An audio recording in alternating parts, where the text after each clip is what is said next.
So yun guys, no, ito yung kalbo na technician. Lorette de Mar. So ito yung ibigan ko may-ari ng resort. So ito yung piso wifi natin sa Lorette de Mar. White Sun, so the best. Ito yung tambayan namin kung saan binibidyo ko si Brother Rowell.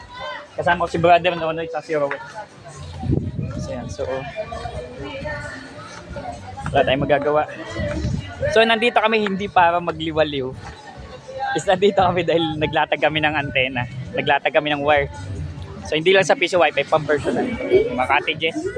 So ranges yata ng I think 700 to 3K. Depende kung bahay o ano.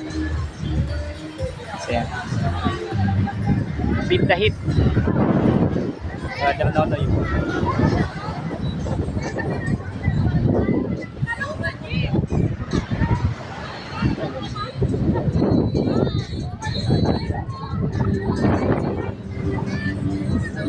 Sulit na sulit paglalakad.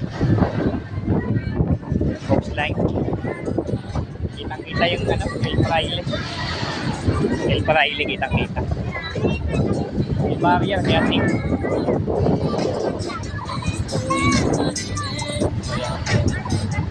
Wala tayong magagawa. Talagang ganito na ang buhay. Kung gumala ka na, kumita ka pa. May mga cottages silang gano'n.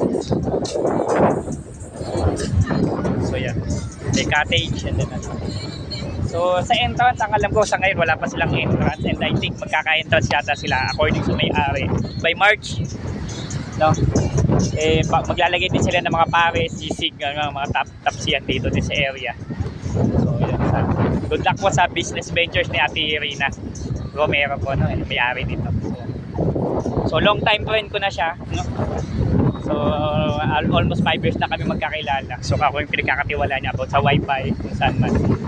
More on mga electronics. So ako talaga yung kinokontak niya.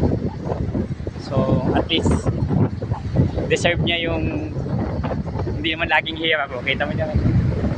Kasi may negosyo pa siya. Siya din po yung may-ari ng ano, Lawrence Hopia Internatic. So napakasarap. Lalo yung ube, the best. Kaya nga inaasar-asar namin siya na nasa na yung ano namin, ube namin. Ube na Hopia. So okay. The best.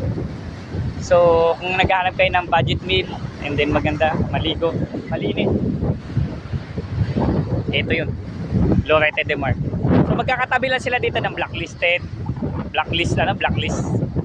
resort, tawag dito yung mga Dalaroy, may magkakahilera na dito, ganito pa scene. So halos magkakatabi lang sila. Bucana Beach, yan magkakatabi lang sila. Okay, sige, dito kami sa lilim. Okay. The best.